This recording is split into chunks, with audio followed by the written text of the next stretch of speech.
आप श्रेष्ठा के बारे में बताएंगे विस्तार से।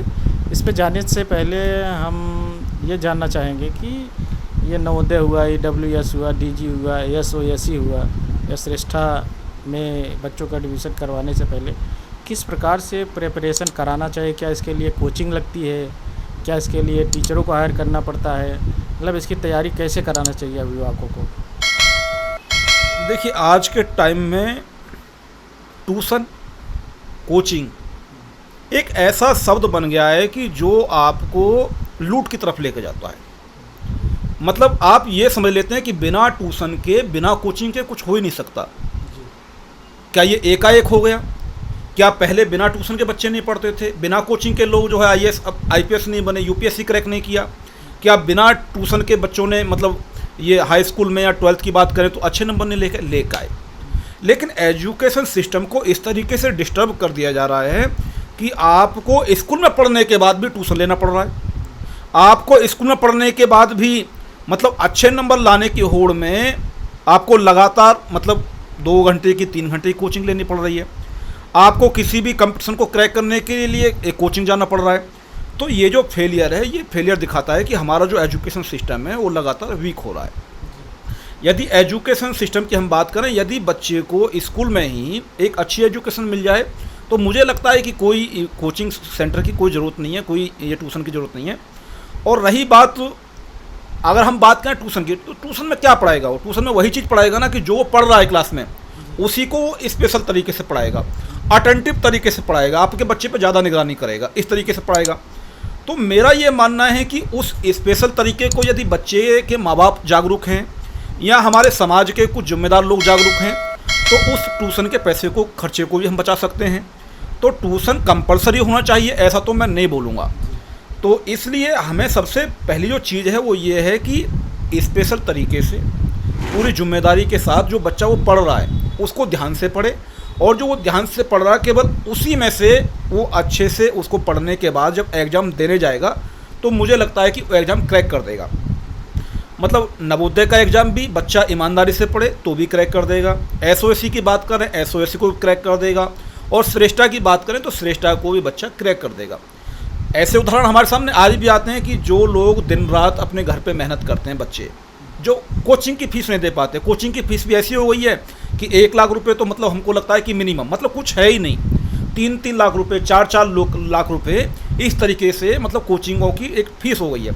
तो इस तरीके से हम बात करें कि भाई जो SC ST OBC के लोग हैं ये आर्थिक रूप से भी कमज़ोर हैं।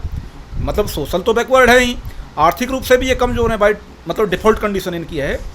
तो इनमें एक मेजॉरिटी जो आर्थिक रूप से कमज़ोर है वो तो 4 लाख रुपए ट्यूशन की नहीं दे पाएगी। तो इसलिए उन बच्चों को हिम्मत हारने की ज़रूरत नहीं है।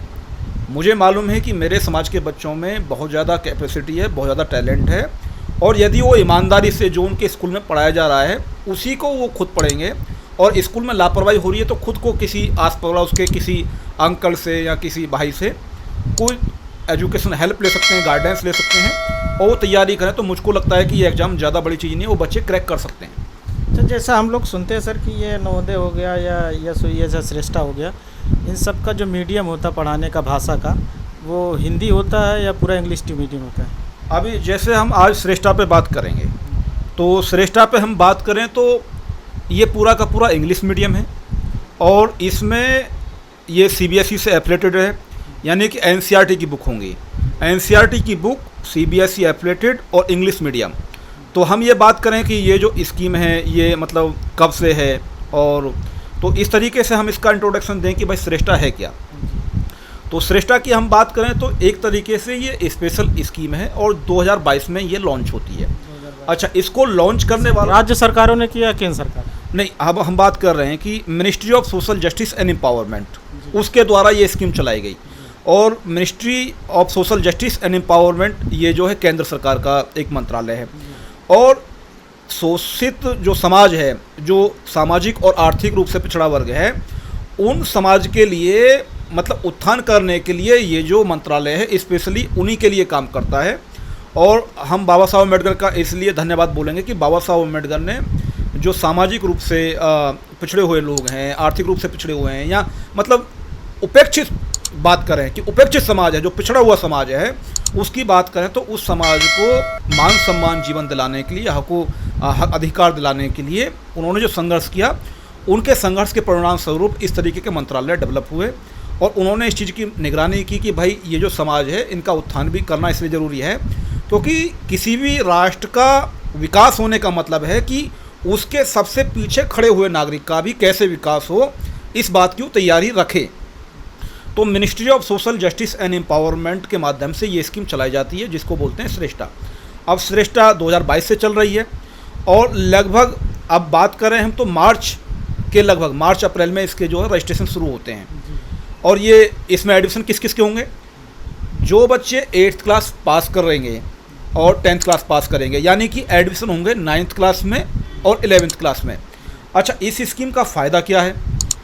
इस स्कीम का फ़ायदा ये है कि जो लोग ये सोचते हैं कि भाई हमारे बच्चे ऐसे स्कूलों में पढ़ें, एक ख्वाब होता है, मेरा भी ख्वाब था लेकिन समय था वो निकल गया, लेकिन और बच्चे अपने ख्वाबों को पूरा कर पाएँ तो हम ये बोलते हैं कि भाई देश के अंदर जितने भी प्राइवेट बोर्डिंग स्कूल हैं, मतलब एक तरीके से प्रसिद्ध नामचीन स्कूलों की बात करें हम, DPS Jaipur, DPS Jhunjhunu, DPS Udaipur, DPS Bharatpur, DPS Jaipur, DPS Manali और डीपीएस आपका ये यमुनानगर।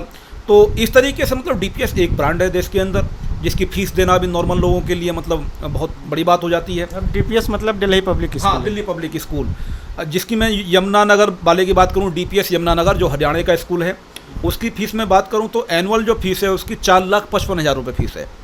4,55,000 रुपये का मतलब आप समझिए कि लगभग 40,000 रुपये पर मंथ का लगभग बैठेगा, थोड़ा सा कम इधर, ठीक है। तो 40,000 रुपये दे के मुझे नहीं लगता कि मतलब हमारे समाज के लोग वहाँ पढ़ा पाएंगे, बच्चों को नहीं पढ़ा पाएंगे। लेकिन ज्योतिबा साहब फूले का संघर्ष, बाबा साहब का संघर्ष इस तरफ हमको जो लेके जा रहा है, और जो सरकारें भी समझ रही हैं कि भाई एजुकेशन सिस्टम को यदि मतलब दुरुस्त नहीं किया गया तो देश का विकास नहीं हो पाएगा। और जो इस देश के जो बहुजन लोग हैं, जो SC ST OBC लोग हैं, यदि उनको लाभ नहीं दिया गया तो देश का विकास नहीं हो पाएगा, क्योंकि आप एक बहुसंख्यक समाज को छोड़ के देश का विकास नहीं कर सकते। तो उस स्कीम के तहत हम ये बात कर सकते हैं कि डीपीएस यमुनानगर जैसे, डीपीएस जयपुर जैसे, डीपीएस मनाली जैसे स्कूलों में भी ये बच्चे फ्री में पढ़ सकते हैं। और जिन परिवारों का हम बात करें कि मतलब उनमें एक थोड़ा सा क्राइटेरिया इन्होंने इकोनॉमिकली लगाया है, मतलब उस फैमिली की जो एनुअल इनकम है 2.5 लाख। श्रेष्ठा की तरफ बात, हाँ, श्रेष्ठा की मैं बात कर रहा हूँ। उस फैमिली की इनकम जो है एनुअली 2.5 लाख रुपये से कम हो, वो भारत के किसी भी राज्य का बच्चा हो जो 8वीं क्लास में पढ़ रहा हो और 8वीं क्लास पास करके 9th में जाने वाला हो, 10वीं क्लास में पढ़ रहा हो, 10वीं क्लास को पास करके 11th में जाने वाला हो। तो इस तरीके से हम बात करें तो ये उनके लिए बेस्ट अपॉर्चुनिटी है। और मुझे लगता है कि बच्चे को जो NCERT की बुक हैं केवल उन्हीं को तैयारी करे, 7वीं और 8वीं की बुक को तैयारी करे और बड़े आराम से इस एग्ज़ाम को क्रॉस कर सकता है। हम बेसिकली ये बात करें कि श्रेष्ठा की वेबसाइट पे हम बात करें, जो NET से बोलता है, नेशनल एंट्रेंस टेस्ट फॉर श्रेष्ठा, ये इसका एंट्रेंस एग्ज़ाम है जो ऑल इंडिया लेवल का होता है, जिसको NTA लेता है। ये ऑनलाइन होता है या फिर इसका ऑफलाइन एग्ज़ाम भी? ये ऑफलाइन एग्ज़ाम है, NTA कराता है, नेशनल टेस्टिंग एजेंसी, जो नामी ग्रामी एजेंसी है, जो मिनिस्ट्री ऑफ एजुकेशन के अंडर ऑटोनोमस बॉडी है। तो ये NTA कराता है, तो उसका स्टैंडर्ड अपने आप ही, मतलब NTA का मतलब एक रेपुटेड मतलब एजेंसी है, वो कराती है, ऑफलाइन कराती है। पहले इसके रजिस्ट्रेशन होते हैं, फिर आपके एडमिट कार्ड जनरेट होंगे और फिर आपको एक नॉमिनेटेड एग्ज़ाम सेंटर पर जाके जो है अपना जो है एग्ज़ाम दे के आना पड़ेगा। जिस तरीके से मतलब आपके JEE के होते हैं, नीट के होते हैं, या फिर तमाम तरह के CTET के होते हैं, टेट के होते हैं, UP टेट के, मतलब जितने भी। श्रेष्ठा में एडमिशन के लिए 9वीं क्लास और 11वीं क्लास है कि 9वीं क्लास, 6वीं भी और 11th 2 ही क्लास में एडमिशन कराता है। और टोटली ये बोर्डिंग फैसिलिटी है यहाँ पे, मतलब आपके बच्चे का रहना सहना पढ़ना लिखना वहीं पे होगा। और ऐसे ऐसे स्कूल हैं कि मतलब जैसे मैं बात करूं कि हमारे समाज के लोग अपने बच्चों को नीट की तैयारी कराएं या क्लैट की तैयारी कराएं या JEE की तैयारी कराएं, तो वो नहीं करा पाते, क्योंकि पैसा एक बहुत बड़ा फैक्टर है। पैसे के अभाव में बहुत लोगों ने अपनी पढ़ाई छोड़ी है, बहुत लोग अपने ख्वाबों को पूरा नहीं कर पाए, एजुकेशन ख्वाबों को पूरा नहीं कर पाए। तो उन लोगों के लिए मैं समझता हूं कि ये एक मौका है कि वो इस स्कीम का फ़ायदा उठा के आप जेई की तरफ जाना चाहते हैं, नीट की तरफ जाना चाहते हैं, क्लेट की तरफ जाना चाहते हैं, जो आपके ख्वाब हैं उनको आप पूरा कर सकते हैं। बस आपको थोड़ा सा ये देखना पड़ेगा कि आपका बच्चा बाहर रहेगा, लेकिन बाहर रहने के बाद वो एक अच्छी जगह रहेगा, ये निश्चित है। तो इस तरीके से हम बात करें कि भाई जब एजुकेशन की हम बात कर रहे हैं तो मुझे लगता है जो मेरी जितनी समझ है, हो सकता है कि कोई और कुछ कहे, लेकिन मेरी खुद की समझ ये कहती है कि पूरी दुनिया के अंदर केवल फूले अम्बेडकरी आंदोलन ही एक ऐसा आंदोलन है जो सबसे पहले समाज को शिक्षित करने की बात करता है। मतलब मैं एक बिल्कुल दावे से बोल रहा हूँ कि पूरी दुनिया के अंदर फूले अम्बेडकरी आंदोलन ही एक ऐसा आंदोलन है जो समाज को, मतलब प्रत्येक नागरिक को शिक्षित करने की बात करता है। चाहे हम ज्योतिबा फूले की बात करें कि शिक्षा बिन मति गई, मति बिन नीति गई, नीति बिन गति गई, गति बिन वित्त गया और वित्त बिन सूद का शोषण हुआ। और बाबा साहब की बात करें, बी एजुकेट, मतलब बाबा साहब भी बोल रहे हैं एजुकेट, एजिटेट और ऑर्गेनाइज। तो बाबा साहब भी एजुकेट को मतलब प्रायोरिटी दे रहे हैं। हमारा पूरा का पूरा जो मूल निवासी बहुजन मूवमेंट है वो पूरा का पूरा राष्ट्र निर्माण का मूवमेंट है। मतलब वो ये मानता है कि यदि किसी समाज को सशक्त करना है तो उस समाज के प्रत्येक व्यक्ति को, उस राष्ट्र के प्रत्येक व्यक्ति को शिक्षित होना बुनियादी ज़रूरत है। मतलब शिक्षित किए बिना हम किसी भी समाज को, किसी भी राष्ट्र को सशक्त बना ही नहीं सकते। तो इसलिए फूले अम्बेडकरी आंदोलन के कार्यकर्ताओं पे ये जिम्मेदारी है कि एजुकेशन के लिए जो चेतना समाज में जगा रहे हैं, तो एजुकेशन से जुड़ी हुई जितनी जानकारियाँ हैं वो अपने लोगों को, अपने समाज के लोगों को, अपने देश के लोगों को वो जानकारियाँ दें और इसको एक बड़ी मुहिम के तहत हम लोगों को आगे बढ़ाना चाहिए। भाई हम आपकी बात करें या मेरी बात करें, तो मैं ये कहता हूँ कि यदि उस समय मुझे कोई समझाने वाला होता कि भाई एजुकेशन में आप ये कर सकते हैं, मतलब हम केवल जब पढ़ रहे थे तो पढ़ने के लिए पढ़ रहे थे, हम किसके लिए पढ़ रहे हैं, हमारा ऑब्जेक्ट क्या है, ईमानदारी से बात करूँ तो ये मुझे नहीं पता था। ये मैं कहूँ कि आज बदल गया समाज, नहीं, आज भी नहीं बदला। आज भी बच्चे, हमारे समाज के बच्चे 12th करने के बाद ये सोचते हैं कि अब मुझे क्या करना है।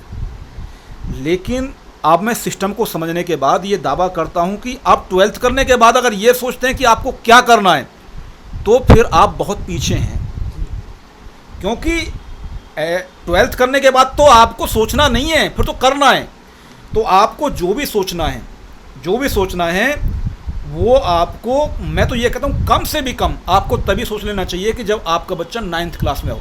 मतलब 9th क्लास में आते एक टारगेट सेट कर लेना चाहिए। हाँ, मेंटली उसका प्रिपेयर होना चाहिए। जो भी उसके अंदर टैलेंट है उसको वो फील्ड, चाहे वो क्लेट की तरफ जाना चाहता है, चाहे वो नीट की तरफ जाना चाहता है, चाहे वो जेईई की तरफ जाना चाहता है, चाहे वो सीए बनना चाहता है, मतलब जो उसका इंटरेस्ट हो उस तरफ उसको भेजने के लिए एक ही लाइन करनी चाहिए।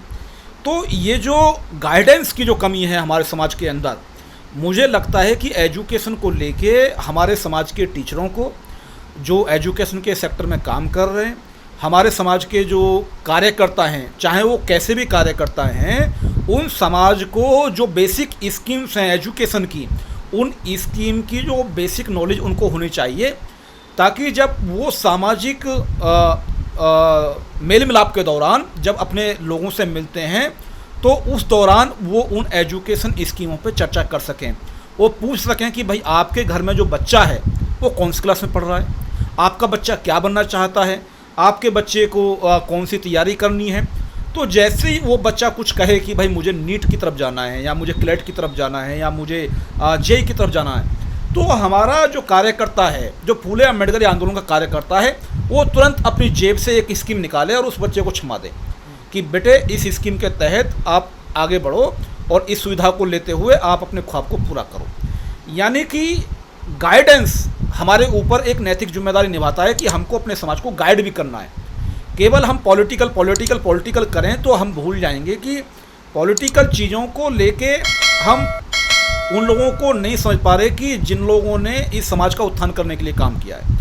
मतलब गैर राजनीतिक जड़ों को मजबूत करने का जो ज़रूरी काम है वो हम नहीं कर पा रहे। सभी लोग पॉलिटिकली चिल्ला रहे हैं। ठीक है, वो होना चाहिए, लेकिन यदि समाज जो सामाजिक रूप से जागरूक नहीं है, सांस्कृतिक रूप से जागरूक नहीं है, शैक्षणिक रूप से जागरूक नहीं है, आप उसको अचानक से पॉलिटिक्स समझा देंगे, ऐसा होगा नहीं। जब तक उसे ये पता नहीं पड़ेगा कि भाई हमारे अधिकार क्या हैं, हमारे अधिकारों का हनन कौन कर रहा है। जब तक उसके अंदर एक नीड, एक डिजायर्ड नहीं उत्पन्न होगी कि भाई मुझे ये चाहिए, मुझे ये हासिल करना है, तब तक वो संघर्ष करने के मूड में नहीं आएगा। तो हमको अपने समाज के बीच में एक इच्छा पैदा करनी पड़ेगी कि भाई मुझे अपने समाज के लोगों को अगर डॉक्टर बनते हुए देखना है, वकील बनते हुए देखना है, और मान लीजिए इंजीनियर बनते हुए देखना है, IAS IPS बनते हुए देखना है, तो ये बन क्यों नहीं पा रहे। तो जब इन चीज़ों को वो समझेंगे तो फिर उसका चिंतन जो है धीरे धीरे वो आने वाले टाइम में मतलब निकाल लेंगे कि भाई इसके लिए पॉलिटिक्स में भी इन्वॉल्व होना चाहिए, वो उनका एक अलग से समझ बन जाएगी। तो इसलिए बहुत सी चीज़ें ऐसी हैं कि जिन पे हम बात करेंगे कि भाई एजुकेशन सिस्टम को लेके हमको क्या करना चाहिए, मतलब कैसे करना चाहिए, ये बहुत ज़रूरी मुद्दा मैं समझता हूँ। और मैं बामसिप का एक्टिवली कार्यकर्ता रहा हूँ, और अभी मुझे मूल निवासी सभ्यता संघ में जिम्मेदारी दी गई है। तो बामसिप के अंदर जाने के बाद एक समझ ये डेवलप हुई कि मतलब हम काम को ऐसे भी कर सकते हैं। ये बामसिप के अंदर जाने के बाद समझ डेवलप हुई, वरना पहले दिखावा करने की आदत, ढोल पीटने की आदत ज़्यादा थी। तो अब वो जो समझ है वो ये है कि भाई करना है तो करना है तो करना है। तो उन चीज़ों को लेके जब हमारी समझ डेवलप हो जाती है तो फिर हम एक राह पकड़ते हैं और उस राह पे धीरे धीरे आगे चलते हैं, और अपने समाज को किस तरीके से हम सशक्त बना सकते हैं, उसका उत्थान कैसे कर सकते हैं, तो उस बारे में हम धीरे धीरे कुछ ना कुछ काम करने लगते हैं। MNT न्यूज़ नेटवर्क को सब्सक्राइब करें, लाइक और फॉलो करना ना भूलें। साथ ही बेल आइकॉन दबाकर जन जागृति की मुहिम में जुड़े रहें।